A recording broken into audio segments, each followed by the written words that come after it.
guys, time for an unboxing and review of a vintage kit this time, one that I have purchased in the last couple of weeks. I've bought about 20 very old models, and this one here is no exception.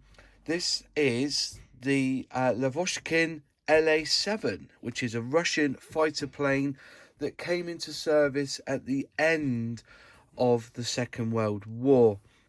This one here, in particular, this model is made by KB Plastikova model. Okay, KP. It's a very old kit. I'm pretty sure this is 1975 onwards. The kit itself is made in Czechoslovakia.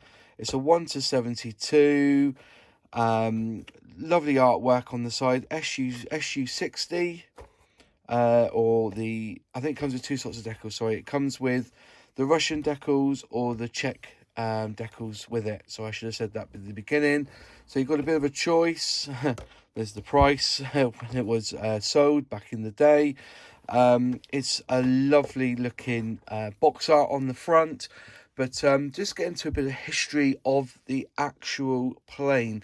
The Lavochkin La-7 was a piston-engined single-seat Soviet fighter aircraft developed during World War II by the Lavochkin Design Bureau. It was a development and refinement of the Lavochkin La-5 and the last in the family of aircraft that had begun with the LA-GG-1, which was in 1938.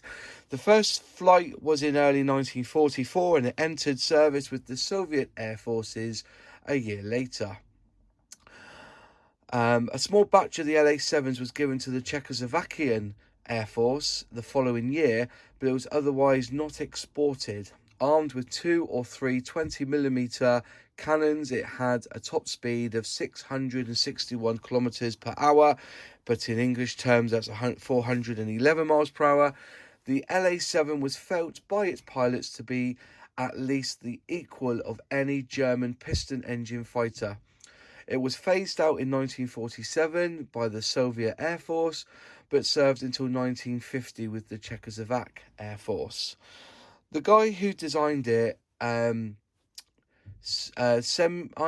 Lavochkin, was born to a Jewish family of teachers in Smolensk.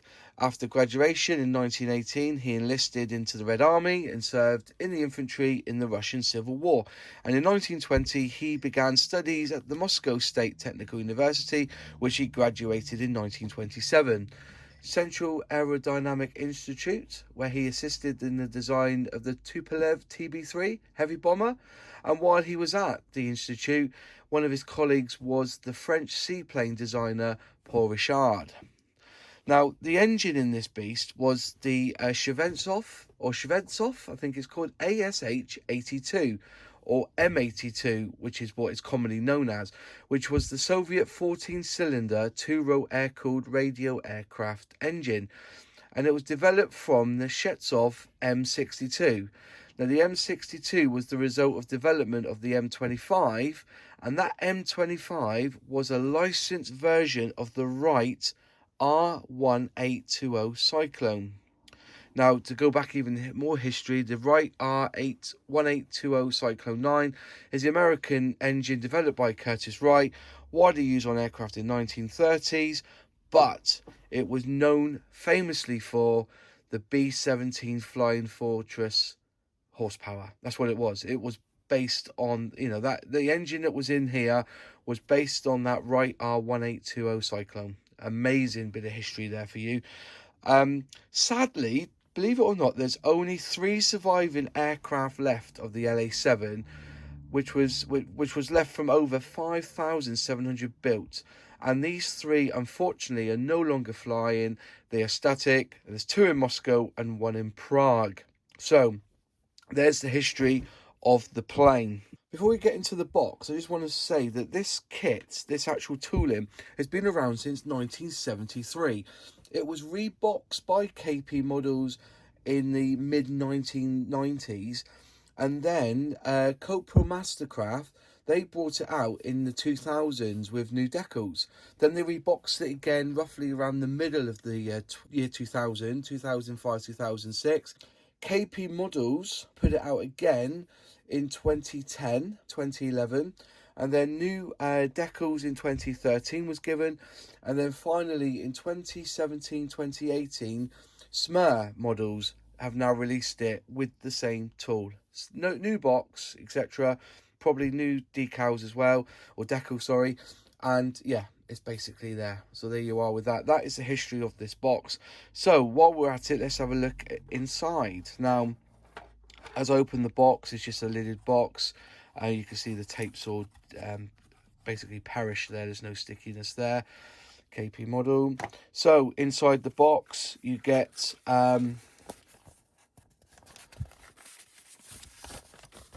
information on the actual plane. Very, very basic. You know, obviously there was no colour back then. You just put lines and dots and waves where you need to paint.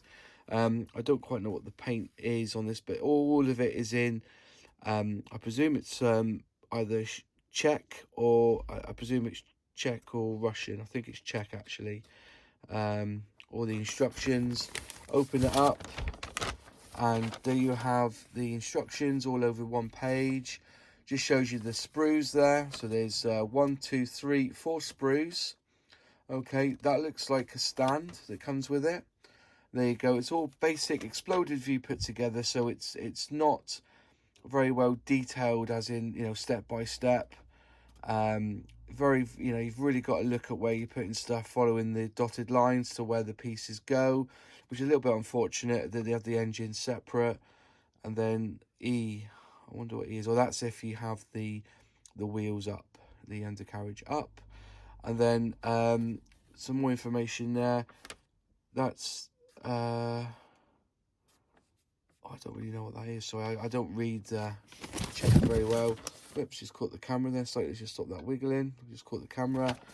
And there's some more information on whether you have the Russian or the Czech. I believe you've got two types of oh, maybe you've got more than that. You've got a few options there of where you put your decals. But yeah, lots of information there. There's some technical spiel there about the plane, and some more information on instructions. So there's your first piece. So I'll put that to one side. There's your decals. Unfortunately, they've yellowed over age. Now there is a way of doing the decals so that they become white again, and that is to put it in your window of your house where it gets a lot of sunlight, and it will bleach the yellow back to white. That's one tip that they say. So yeah, you've got your 6. You have a choice of 27 or 17 for your Russian, or with your Czech Air Force, you've got SU-60. So you've got one choice there. So there's 3 markings you can use on that, on the decals. Information on the back again is all in foreign. And then let's get the sprues out of the box. So now, as you can imagine, this kit is over 40 years old, the tooling. Just get this out slightly. Just try and be careful not to, as I see there's some bits have come off. So we'll put that there, and I presume that's where the engine casing should go. So, having a look at the sprues, there is very, very minimal bits of flash in the kit, as you can see on the blade there, on the tri propeller there. There's a bit of flash. There's some flash on the wheel holes there. You can see where it's all come through. Moving to the side there's all the bits. There's the pilot. Let's turn them over. Have a look at the pilot with detail. Not much detail there on the pilot, but you know, as I said, it's a 1970s kit tooling. So just moving across, yeah, there you are. There's not really much to show on this. So look at the detail on the engine. Some nice bit there on the front of it. Some nice. Try and get it to focus. Let's try and get, there you go, it's focusing now. Just a little night, you know. Just a bit of trim up there. That's all it needs. So there's that one there. Let's go to the fuselages, and yeah, not bad detail on it. I think there's a piece missing there. I suppose you have to put a piece on there to cover where the exhaust pipes come out. or just sadly, you can just see there a little scratch, I think. Was it scratch? Was it where the press is? Oh, that's where the needles come through. You can just see the needle just very slightly there. So you'll have to fill that in and give it a rub down. But yeah, it's looking very nice. There's the two bits. So it's quite a small little kit in comparison. Just put that together. Then you have your wing section, which will need some work doing to it to make it look nice. Look at the scratches. There's where the tooling, it's all scratched on the tooling. You see all that in there. Quite flimsy as well. Yeah, it's quite tough here, but it's very flimsy. That side, but once you put it together, I think you'll be fine. And there you go. There's some more. There's a bit of a tidy up here. You can see the flash. Get a bit of a tidy up, give a good rub down, and it all should come together nice and tidily. So there, and then lastly you're left with the glass, which includes your stand. So there's your arm of your stand. There's the stand itself, and then there's your glass, which looks terrible. Unfortunately, let me just try and get it to focus a little bit. Let's get into, there you go. There's a lot of scratching there. It's going to take a lot of rubbing down to get that looking nice. You know, get the old polish out, get that looking nice. Unfortunate, but there you go. It's an old kit. So yeah, I'm not going to build this, and this is just going to be really for show, I think. Something that I've got, which is old. I think you could pick them up on eBay for around a tenner, free postage, maybe even a bit more with postage. It's a very, very nice kit. Very, you know, it is what it is. In the 1970s was a very, very interesting time for model kits, and this is no exception. So hopefully now you've had a look at it. If you see one and you fancy building it, it will make a great addition to any World War II fighter planes that you have. So folks, thank you very much for watching. If you liked the video, please click like on the video. It's always good to get some feedback. If you can comment down below any information, that would be brilliant. I'd like to hear from you. If you haven't subscribed, please subscribe.